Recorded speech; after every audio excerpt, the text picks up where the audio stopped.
آدمی نیک ہو تو اس کی نیکی اللہ اس کی اولاد میں جاری بھی کر دیتا ہے، اور مختلف مواقع پر اللہ تبارک و تعالی اس نیک نسب کے فوائد اس کو دنیا میں بھی پہنچاتا ہے اور آخرت میں بھی پہنچاتا ہے۔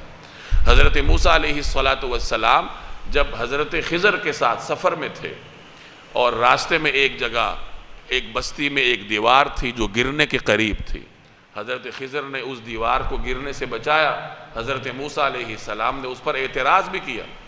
تو آگے اس کی وضاحت موجود ہے کہ اس دیوار کو حضرت خضر نے گرنے سے کیوں روکا، کیونکہ اس کے نیچے خزانہ مدفون تھا، اور وہ دیوار یتیم بچوں کی تھی، وہ ابھی نوعمر تھے۔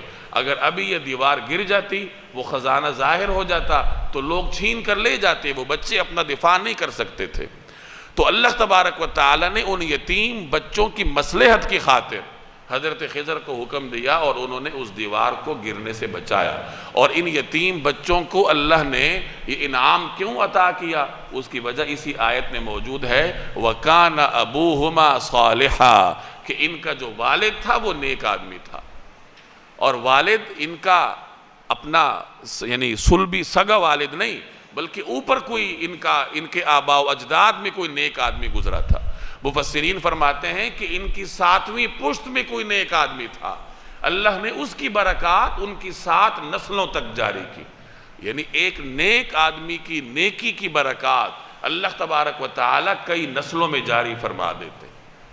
حضرت عبداللہ بن مسعود رضی اللہ تعالی عنہ کے بارے میں آتا ہے کہ وہ رات کو نوافل پڑھتے تھے اور محنت کرتے تھے۔ محنت سے مراد نوافل میں محنت کرتے تھے، اللہ کو راضی کرنے میں محنت کرتے تھے، لمبے لمبے نفل پڑھتے تھے، اور ان کا چھوٹا معصوم بچہ ان کے سامنے سویا ہوتا تھا۔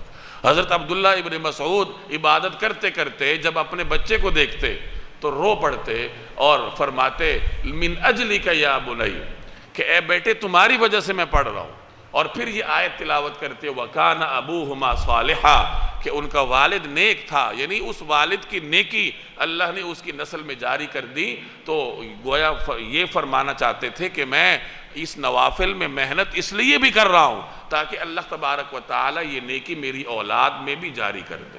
تو ایک آدمی کی نیکی اللہ جل جلالہ اس کی کئی نسلوں میں جاری کر دیتے ہیں۔ تو اگر کوئی شخص یہ چاہتا ہے کہ اس کی اولاد نیک ہو تو اسے خود بھی نیک ہونا پڑے گا۔ اگر کوئی یہ چاہتا ہے کہ میری اولاد نمازی ہو، اسے خود بھی نمازی ہونا پڑے گا۔